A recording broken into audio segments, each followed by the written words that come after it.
நம்ம இப்போ நேபாள் பார்டருக்குள்ளே வந்து போகிறோம். இங்கே வந்து புதுசாக இருக்குது. இங்கே வந்து ஃபோட்டோ எடுக்கிறதுக்கு எதுவுமே வந்து விட மாட்டேறாங்க. அதாவது அந்த மாதிரி ரூல்ஸ் அண்ட் ரெகுலேஷனாக கிடையாது. பட் இங்கே இருக்க செக்யூரிட்டிஸ் அந்த மாதிரி.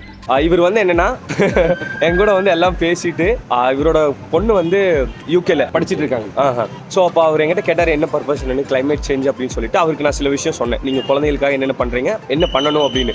பணம் சேர்த்து வைக்கிறோம், வீடு கட்டுறோம், அதோட அந்த குழந்தையோட லைஃப் முடியுறதில்ல. அந்த குழந்தைக்கு நல்ல காற்று கொடுக்குறதும் தண்ணி கொடுக்குறதும் எல்லாமே நம்ம ரெஸ்பான்சிபிலிட்டி அப்படின்னு.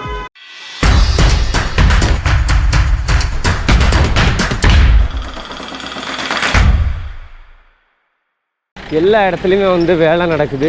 அது எஸ்பெஷலி ஹில் ஸ்டேஷனில் அப்பா ரொம்ப எல்லா இடத்துலையும் தோண்டி போட்டிருக்காங்க. மக்களே இந்த மாதிரி ரோட்லலாம் ஓட்டுறதுங்கிறது ரொம்ப ரொம்ப டஃப்பு. ஏன்னா கண்ணெல்லாம் வந்து புழுதி வந்து அடித்து உட்காந்துக்கும். அப்பா ஆமா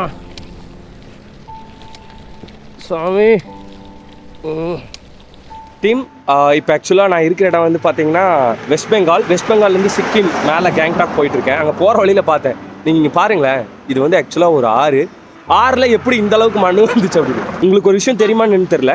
அதாவது மணல் வந்து உருவாகணும் அப்படின்னா மினிமம் 100 வருஷம் ஆகும். ஸோ அந்த மணலை வந்து நம்ம அன்வான்டாக நிறைய விஷயத்துக்கு வந்து பயன்படுத்தி அதை அழிச்சிட்டோம்னா அதை திருப்பியெல்லாம் உருவாக்க முடியாது. அதெல்லாம் ரொம்ப கஷ்டம். இங்கே என்ன நடந்துக்குன்னா மழை வந்து ரொம்ப ஜாஸ்தியாக பெஞ்சு எல்லாம் அடிச்சுட்டு வந்து இங்கே வந்து இப்படி எவ்வளோ ஹைட்டுன்னு பாருங்கள். கீழே இருக்குது, அது கூட மேலே வந்து மண்ணை வந்து இங்கே சேர்ந்துருக்கு. இப்போ சொல்கிறேன், இங்கே நீங்கள் மேலே வந்து அந்த லைனில் பார்த்தீங்கன்னா 1 2 3 அப்படி இருக்கா. இங்கே வந்து என்ன பண்ணுறாங்கன்னா மேலே வந்து டன்னல் ரூட் பண்ணுறதுக்காகவும் பிரிட்ஜ் கட்டுறதுக்காகவும் மலையை வந்து குடஞ்சி பண்ணிகிட்டு இருக்காங்க. நான் அந்த சைடும் பார்த்தேன். இப்போ இங்கேருந்து பார்த்தா உங்களுக்கு அந்தளவுக்கு தெரியுமான்னு எனக்கு தெரில. அங்கே மேலே வந்து பார்த்தீங்கன்னா ஒரு பிரிட்ஜ் வந்து கட்டிகிட்டு இருக்காங்க. ஸோ அதுக்காக வந்து நிறைய வேலையெல்லாம் போயிட்டுருக்கு. இதெல்லாம் நம்ம தொடர்ந்து வந்து பண்ணிகிட்டே இருக்கும்போது கண்டிப்பாக சொல்கிறேன் நம்மளுடைய வளம் வந்து ரொம்ப டேமேஜ் ஆகும். நிறைய மரங்கள் வந்து வெட்டிகிட்டே இருக்கும். அதுக்கு ரிப்ளேஸ்மெண்ட்டும் கிடையாது. எல்லா இடத்துக்கும் நம்மளுக்கு வந்து 4 லைன் வேணும். அது இப்படியே போச்சு அப்படின்னா ரொம்ப கஷ்டம். இது உங்களோட புரிதலுக்காக சொல்கிறேன் நான். இப்போது நம்ம பார்க்குற ஒரு இடத்துல இந்த மாதிரி நடந்துகிட்டே இருக்குது அப்படின்னா கொஞ்சம் இமேஜின் பண்ணிக்கோங்க. அப்போ சொல்கிறது உண்மை தானே. இந்த உலகத்தை வந்து நம்ம மீறி போனால் இன்னும் 20-30 வருஷம் வந்து வச்சு பாதுகாக்கிறதே பெரிய விஷயம் அப்படின்னு தோணுது. அப்போ அடுத்த தலைமுறை குழந்தைங்களுக்கு வந்து இங்கே எதுவுமே இல்லாமல் போயிடும். So be aware. எல்லாரும் வந்து இந்த மாதிரி விஷயத்தை தெரிஞ்சுட்டு உங்கள் ஃப்ரெண்ட்ஸ்க்கு எல்லாமே ஷேர் பண்ணுங்கள். நான் நிற்கிற இடம் கொஞ்சம் அப்படி கீழே போனோம்னா கீழே விழுந்துருவோம். ஏன்னா இது ஃபுல்லாக ரிவரு, ரொம்ப டேஞ்சர். தொங்கிட்டு தான் போகணும்ப்பா. இது வந்து இங்கே மண்ணே வந்து ஃபுல்லாக பேந்துருச்சு. அவங்க உங்களுக்கு பார்த்தா தெரியும், ரிவர் வந்து போயிட்டுருக்குது. இந்த ரோடெல்லாம் வந்து ஃபுல்லாக பேந்து இங்கே பாருங்கள், இதுதான் கண்டிஷன். இதுக்கு ரீசன் என்ன மேலே பார்த்தீங்கன்னா உங்களுக்கு தெரியும். இங்கே ரோடு வேலை நடக்கிறனால இது இங்கே வந்து பேந்துருக்கு. ரோடு ஃபுல்லாக டேமேஜு. பக்கத்தில் ஆறு. எதனால் நடக்குது அப்படிங்கிறது உங்களுக்கு தெளிவாக புரியும். அங்கே பார்த்தாலும் அதே தான். இங்கே எல்லாமே வந்து வீடு. இது வந்து பார்த்திங்கன்னா சிக்கிம் கிட்ட மலையிலேருந்து ஃபுல்லாக கீழே விழுந்துருச்சு. அதில் இருக்க கல்லை வந்து அந்த அம்மா எடுத்துகிட்டு இருக்காங்க. இதெல்லாம் ரொம்ப டேஞ்சரு. மலை வந்து ஸ்லிப் ஆகிருக்கு. क्या कर रहे इधर डाल देगा ऐसा, ये पत्थर निकाल के क्या करेगा? ठीक है धीरे से लेके आना, वजन ज़्यादा है, भारी पड़ेगा. ओ धीरे से. अच्छा घर पे वो लगाने के लिए. ठीक है. இந்த மலை வந்து சரிஞ்சிருக்கு. அது வந்து அவங்க கல்லை எடுத்துகிட்டு போய் வீட்டில் வந்து தலை போடுறதுக்கு யூஸ் பண்ணுறாங்க. நல்ல ஒரு விஷயத்தை புரிஞ்சுக்கணும். மக்களுக்கு வந்து தெரியல இங்கே என்ன நடந்துகிட்ருக்குது. இதுதான் டெவலப்மெண்ட்டு. நாளைக்கு இதுதான் நம்ம குழந்தைகளோட எதிர்காலத்தையே பாதிக்க போகுதுங்கிறது அந்த அம்மாவுக்கு தெரியாது. நான் உங்களுக்கு இந்த இடத்துல இன்னொரு விஷயத்த சொல்ல கடமைப்பட்டிருக்கேன். சிந்து சமவெளி நாகரிகம் வந்து பார்த்தீங்கன்னா 1924 வரைக்கும் யாருன்னு தெரியாது. ஐ திங்க் ஜான் மார்ஷல்னு நினைக்கிறேன். அவர் தான் வந்து ஃபைண்ட் அவுட் பண்ணுறாரு சிந்து சமவெளி நாகரிகத்தை. ஆனால் இதில் வருத்தத்துக்குரிய விஷயம் என்னென்னா, அங்கே இருக்கிற கல்லெல்லாம் வந்து ஆல்ரெடி மக்கள் எல்லாம் எடுத்து வீடு கட்டிகிட்டு இருந்திருக்காங்க. தெரியாது, மக்களுக்கு தெரியாத விஷயம். ஸோ அதை பண்ண வேண்டியதாக படித்தவனோட வேலை. ஆனால் இந்த உலகத்தில் நடக்கிற பல ப்ராப்ளங்கள் காரணம் படித்தவங்க தான். தப்பு பண்ணுறது பெரும்பாலும் படித்தவங்க தான். ஸோ நம்ம படித்தது நம்ம சமூகத்துக்கும் நாட்டுக்கும் பயன் சேர்க்கிற வகையில் இருக்கணும். இந்த விழிப்புணர்வு இல்லாதனால தான் எது என்ன நடந்தாலும் தெரியுதுல்ல. நமக்கு அதில் என்ன தேவையோ நம்ம அதை எடுத்துகிட்டு விட்டுறோம். அடுத்த சந்ததியினர் பற்றி நம்ம யோசிக்கிறதே கிடையாது. ஸோ இப்போ நான் உங்கள் கூட பேசிகிட்டு இருக்கும்போது கூட நீங்கள் இதை பார்க்கலாம். இங்கே பாருங்கள், இதெல்லாம் நான் எத்தனை வீடியோ எடுக்கிறது, பயமாக இருக்குது பார்த்தாலே. எதுக்கு? அதாவது என்னால் வீடியோவே எடுக்க முடியாது, அவ்வளோ விஷயம் இருக்குது. அவ்வளோ ஹில் ஸ்டேஷன், எந்த ஹில் ஸ்டேஷனில் போனாலும் இதுதான் நடக்குது. டனல் போடுறாங்க, 4 லைன் கிரியேட் பண்ணுறாங்க. ஆனால் இதெல்லாம் எதுக்காகனா டூரிஸ்டெல்லாம் வந்துட்டு போகணும், இதான் டெவலப்மெண்ட்டுன்னு. கடைசியில் பார்த்தீங்கன்னா இதனால் எக்காலஜி வந்து எந்த அளவுக்கு பாதிக்கப்படும். இப்போ இங்கேயும் பார்த்தீங்கன்னா ரைன் டிஃபிஷட்டு சிக்கிம்லேயும் வெஸ்ட் பெங்கால்லையும் தெரியல. நம்ம வந்து ஒன்று மட்டும்தான், போராட்டத்தை இன்னும் பல மடங்கு வந்து நம்ம வேகப்படுத்தணும். ஒருத்தவங்களுக்கு இந்த விழிப்புணர்வை கொண்டு போய் சேர்க்கணும். இல்லைன்னா கடைசியில் எல்லாம் போனதுக்கப்புறம் ஐயோ போயிடுச்சு அப்படின்னு நினைப்போம். ஏன்னா எடுக்கிறது எல்லாமே மழை. இதை வந்து நம்மளால் திருப்பி உருவாக்கவே முடியாது.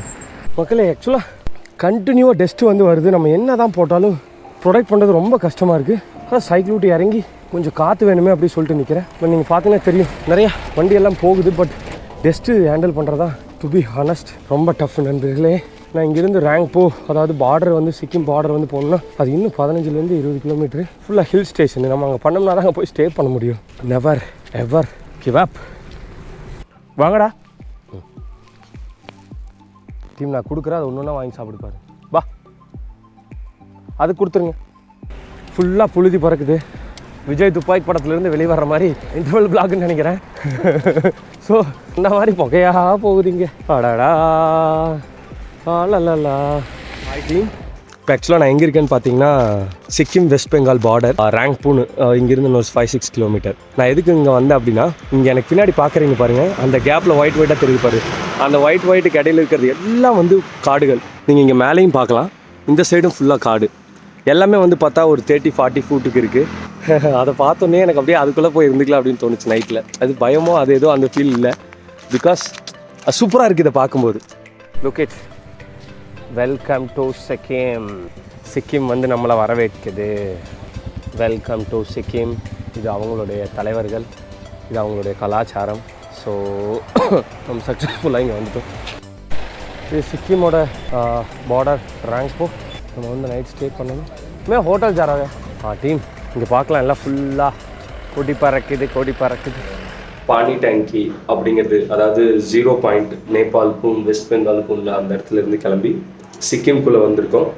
ரேங்கோ அப்படிங்கிற ஒரு இடத்துக்கு வந்திருக்கோம். இன்றைக்கி ஜேர்னி வந்து பார்த்திங்கன்னா இட்ஸ் டஃபஸ்ட் ஜேர்னி தான். பிகாஸ் என்னென்னா எல்லா இடத்துல ரோடு போடுறதுனால டெஸ்ட்டு வந்து ரொம்ப ஹேண்டில் பண்ணுறது கஷ்டம் வந்துச்சு. அதை தாண்டி மக்கள் ஸோ அவங்களோட அந்த அன்பு அதெல்லாமே வந்து ரொம்ப சூப்பராக இருந்துச்சு. தென் ஆக்சுவலாக நம்ம ரெகுலராக ரோட்டில் பார்க்கும்போது திருப்பி ஹில் ஸ்டேஷன் வந்ததுக்கப்புறம் இங்கே டிசாஸ்டர் ஃபாரஸ்ட் எல்லாம் பண்ணிட்டு ஒரு சைடு டனல் போடுறாங்க, ஒரு சைடு 4 லைனுக்கு டெவலப் பண்ணுறாங்க. இல்லை பயங்கரம். இன்னைக்கு நடந்த சம்பவங்கள் எல்லாமே வந்து ரொம்ப நல்லா வந்திருக்கும். அதாவது அது வந்து மக்கள் தெரிஞ்சுக்க வேண்டிய ஒரு விஷயம், எவ்வளோ முக்கியத்துவம் அப்படின்னு சொல்லிட்டு. அதாவது ஜென்ரலாக எல்லாரும் கேட்குற கேள்வி தான், சைக்கிள் ஓட்டுறதுனால என்ன பண்ணிட முடியும் அப்படின்னு. பட் உண்மை என்னன்னா, நான் சைக்கிள் ஓட்டுறதுனால எல்லாம் மாறிடுங்கிறது கிடையாது. பட் அதுக்கான ஒரு தொடக்கம் இந்தியா ஃபுல்லாக நம்ம டிராவல் பண்ணும்போது எங்கே என்ன நடக்குதுங்க நம்ம தெரிஞ்சு நம்ம மக்களுக்கு நம்ம சொல்லும்போது அவங்களுக்கு அதுக்கான விழிப்புணர்வு வரும். ஸோ விழிப்புணர்வு சம்மந்தமான ஒரு பெஸ்ட் எக்ஸாம்பிள் இந்த டேயோட வீடியோவில் நீங்கள் இடையில வந்து பார்ப்பீங்க. அதை பார்த்தா உங்களுக்கு புரியும். அதாவது விழிப்புணர்வு இல்லாத சமுதாயத்தில் நீங்கள் என்ன பண்ணாலும் அதுக்கு வந்து ரெஸ்பான்ஸோ இல்லை எதுவுமே வந்து இருக்காது.